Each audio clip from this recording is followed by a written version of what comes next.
नमस्कार मंडळी, श्री देशपांडे गुरुजी चॅनेलवर आपले सहर्ष स्वागत आहे। हिंदू धर्मशास्त्रानुसार पूर्वजांच्या सदोष कर्माची फळे त्यांच्या वंशजांना भोगावी लागतात, यालाच आपण पितृदोष म्हणतो।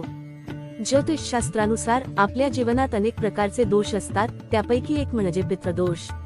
ज्या व्यक्तीचे पूर्वज सुखी नसतात त्यांच्या कुंडलीत हा दोष तयार होतो। दरवर्षी येणाऱ्या पितृपक्षात पितरांचे श्राद्ध न केल्याने, श्राद्ध विधीत भाग न घेतल्याने आणि पितरांच्या आत्म्याच्या शांतीसाठी पूजा न केल्याने हा दोष प्रबळ होतो आणि सर्व प्रकारच्या समस्या त्यांच्या जीवनात निर्माण होतात। या दोषामुळे कुटुंबात अस्वस्थता, प्रगतीत अडथळे, अचानक आजारपण, संकट, संपत्तीची कमतरता, सर्व सुखसोयी असूनही मनातील असंतोष इत्यादी अडचणी येतात। शास्त्रानुसार जेव्हा एखादी व्यक्ती पितृदोषाने त्रस्त असते तेव्हा त्याच्या जीवनकाळात सर्व प्रकारची संकटे येत असतात। इच्छा असूनही माणूस त्यातून बाहेर पडू शकत नाही। चला आज जाणून घेऊया या पितृदोष का होतो याची कारणे आणि पितृदोष दूर करण्यासाठी उपाय। या कारणांमुळे पितृदोष लागू शकतो। एक धार्मिक स्थळातील म्हणजे एखाद्या मंदिराजवळील पिंपळ किंवा वडाचे झाड तोडल्यास पितृदोष लागू शकतो। 2. तुम्ही तुमच्या पितरांचे योग्य प्रकारे अंत्यसंस्कार आणि श्राद्ध न केल्याने सुद्धा तुम्हाला पितृदोष लागू शकतो। 3. तुम्ही जर तुमच्या पूर्वजांना म्हणजे पितरांना विसरले किंवा त्यांचा अपमान केला तरी देखील तुम्हाला पितृदोष लागू शकतो। 4. तुम्ही जर का सापाची चुकी नसताना साप मारला तरी देखील तुम्हाला पितृदोष लागू शकतो। पितृदोष दूर करण्यासाठीचे उपाय कोणते आहे? पितृदोष दूर करण्यासाठी महागडे उपाय सांगण्यात येतात, पण कोणी एवढं खर्च करण्यात सक्षम नसेल तर काही सोपे आणि स्वस्त उपाय करून याचा प्रभाव कमी केला जाऊ शकतो।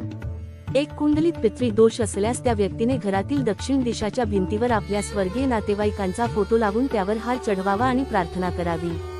2. स्वर्गीय नातेवाईकांच्या निर्वाण तिथीवर गरजू लोकांना किंवा ब्राह्मणाला भोजन करवावे। भोजनात मृतात्म्याचा आवडता पदार्थ सामील करावा। 3. त्यांच्या तिथीवर शक्य असल्यास गरीब लोकांना कपडे आणि अन्न दान करावे। 4. पिंपळाच्या झाडावर दुपारी जल, फूल, अक्षता, दूध, गंगाजल आणि काळे तीळ चढवावे आणि स्वर्गीय नातेवाईकांचे स्मरण करून त्याचा आशीर्वाद घ्यावा। 5. सोमवारी सकाळी अंघोळ करून बिना चप्पल शिव मंदिरात जाऊन आकड्याचे 21 फुलं, कच्ची लस्सी, बेलपत्र वाहून शिवाची पूजा करावी। 21 सोमवार हा नियम केल्याने पितृदोषाचा प्रभाव कमी होतो। 6. पूर्वजांच्या नावावर मंदिर, शाळा, धर्मशाळा निर्माण करण्यासाठी हातभार लावल्याने किंवा गरीब मुलांना शिक्षणासाठी मदत केल्यानेही लाभ मिळेल।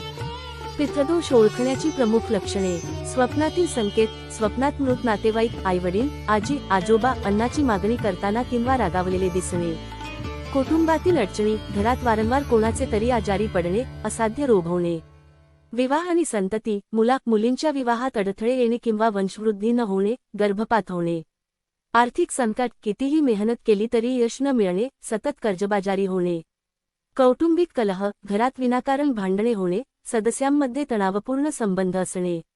ज्योतिषीय कुंडलीद्वारे ओळख: सूर्य राहू केतू युती, कुंडलीत सूर्य पितरांचे कारक आणि राहू किंवा केतू एकत्र असल्यास पितृदोष निर्माण होतो।